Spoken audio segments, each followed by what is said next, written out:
Hello and welcome to Dad Life TV in what is the debut episode on this channel. Dad Life TV is about parenting and particularly fatherhood. I'm a new dad. Olivia Jo here was born a few weeks ago.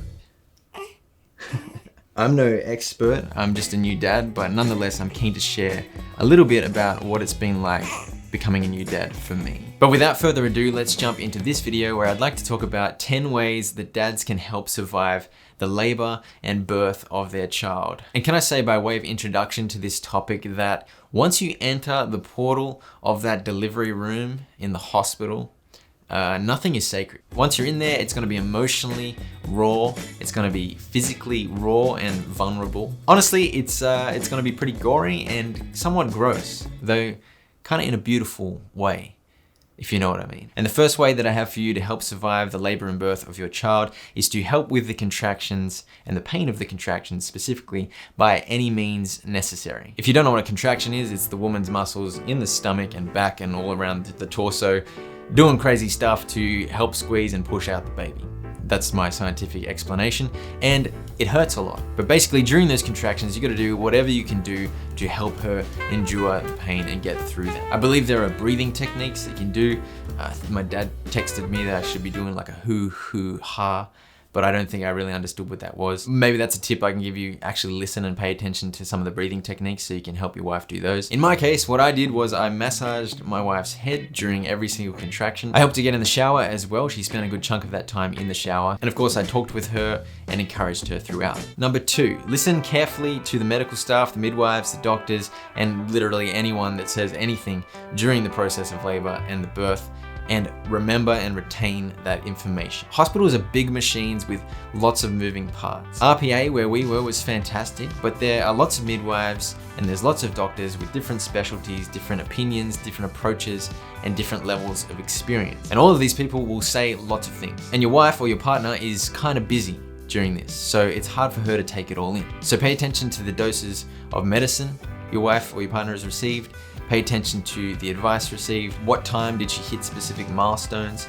How long is there between contractions? What time was she however many centimeters dilated? I know all of that sounds a little bit pedantic, but for me, I wanted to be across everything as best I could so that I had that information on hand for my peace of mind and for my wife's peace of mind. Number 3, know the plan. Make sure you discuss with your partner before all of this begins what your approach to the birth is gonna look like. The kind of planning I'm talking about can be big things like how do we want to deliver? Do we want to do a water birth or not? It could be what's our strategy in terms of dealing with the contractions? I talked about that earlier. An important one is coming to an understanding of what kind of pain relief your partner wants to use. Does she want to try happy gas? Does she want to try morphine? Is she okay with an epidural? Or does she want to try for an entirely natural birth with no pain intervention? And then there's questions around at what point are we going to be okay at resorting to a C-section? At what point are we okay to consent to an episiotomy, which is when they literally cut the woman to allow more space for the baby to come out?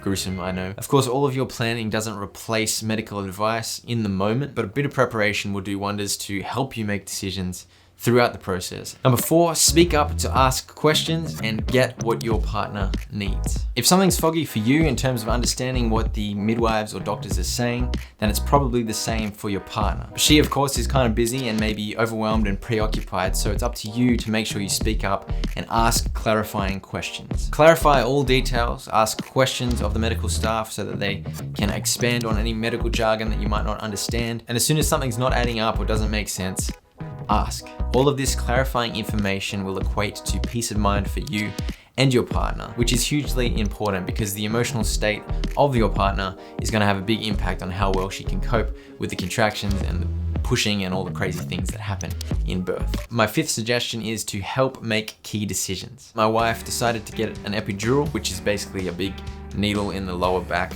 straight into the spine, and then they pump in drugs, anesthetic or something, and then it basically makes most of your body numb and nullifies virtually all of the pain, which blows my mind in terms of the power of modern medicine. Beforehand, she had been saying emphatically, no, I don't want one, mainly because she didn't want a giant needle in her back, which is quite daunting, of course, and I saw it happen. It was definitely pretty scary. But obviously things changed once she was in the delivery room and the pain was real and in her face. Of course, when she decided that, I thought back to when she told me I definitely don't want an epidural, and so I said, hey, you remember you said you didn't want an epidural. Obviously I said it gently, I wasn't looking to get punched in the face. And she was able to say, yeah, I know, I remember I said that, but it's too much, I need the epidural. At which point I was able to say, great, that's the right decision, let's go ahead. So I guess there's 2 points here. Remind her of her former wishes so she doesn't rush into a decision that she might end up regretting. And secondly, I'd say support 100% whatever she does decide to do. Obviously, raise concerns as you have them, but ultimately support her decision, because the last thing she needs is to feel disapproval or tension with you. Number 6, document everything in the way that you've agreed. This is obviously personal choice, but have an idea of how you want to go about documenting the birth. I guess firstly, there's a question of what she's happy to have on camera, because as I said before, nothing is sacred. And then beyond that, it's a question of what key moments do you definitely want to capture. For us, we agreed that I would try to capture everything I could, but not at the expense of me being taken out of the moment. I wanted to be fully engaged, present, obviously so that I could be helpful, but also so that I could experience the beauty and the wonder of the whole experience and moment. So what I was doing was I was kind of quickly grabbing photos in spare moments and filming particular moments as well. I think at one point while she was pushing, I was holding a leg up with one hand and filming with the other hand. Basically, I just made sure that all of that didn't pull me out of the moment because I needed to be there for my wife. Number 7, do whatever is asked of you. Now, I don't know about you, but I'm capable of being surly and grumpy at times. During the labor and birth of your child is not the time for you to have any kind of attitude or any kind of slothful behavior. She wants some water, get the water. She wants a cold compress on her head, dab that thing on her head. She's hankering for a biscuit, go find the kitchen, grab a biscuit. If the midwife tells you to do something, hop to it. If your partner needs help in the shower, too bad, your shoes are gonna get wet. Obey your wife and obey the midwives. And beyond actually being specifically asked to do things, also take the initiative yourself. Ask her, do you want a massage? Do you want some water? Do you want the cold compress? And obviously alongside that, constantly encourage and speak positively to your partner. Number 8, keep your relatives in the loop. Now again, this is up to your personal preference, but whenever I had a free second, I was sending texts to my family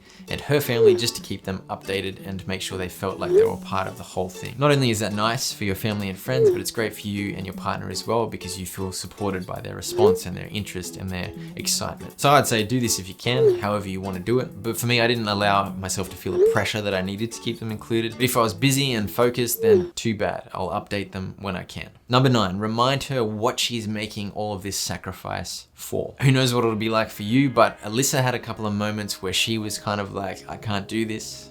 I'm never having another child again. This is too hard. This is crazy. How am I going to get through this? That kind of vibe. And honestly, I was at a bit of a loss as to what to say or do in order to be comforting at that moment. But what I did do was I reminded her of what it was all about. We were going to have a beautiful daughter at the end of all of this. We were going to create life. It was a process of creating life together. Our family was going to grow. All of that excitement and beauty can get forgotten in the craziness and the pain and the stress of birth and labor, but you do well to remind yourself and remind your partner that's what it's all about. Number 10, and this basically summarizes all of the preceding points I've suggested, be a rock. She's going through enormous physical strain, enormous emotional strain. There's hormones flying everywhere. There's overwhelming information being thrown at her. It's an overwhelming experience in general because it's all new and it's all crazy and it's all different. And of course, you'll be emotional too as the dad. But mainly, you're just gonna be a dude that's kind of like, where the heck am I? What am I doing here? I'm way out of my depth. But I want to help. And you know her, you love her, you understand her, so do everything you can to stay solid. You need to be stable and true and calm and focused to the best of your ability because chances are she's going to have some moments where she's a little bit all over the place. Okay, so that has been 10 ways that you as the dad can help survive the labor and birth of your first child. Obviously, this is just my experience and my perspective. None of this is prescriptive or scientific necessarily, but I hope it's helpful. In any case, I hope you enjoyed the video. Hit like if you did. Comment below with any other questions you have about becoming a new dad. I'd love to answer those in future videos. And make sure you subscribe because there will be more videos on the way. I find I've got so many ideas for really interesting things that I can share with you. So if you're keen to see those, definitely subscribe and hit the little bell. For now, thanks so much for watching. See ya.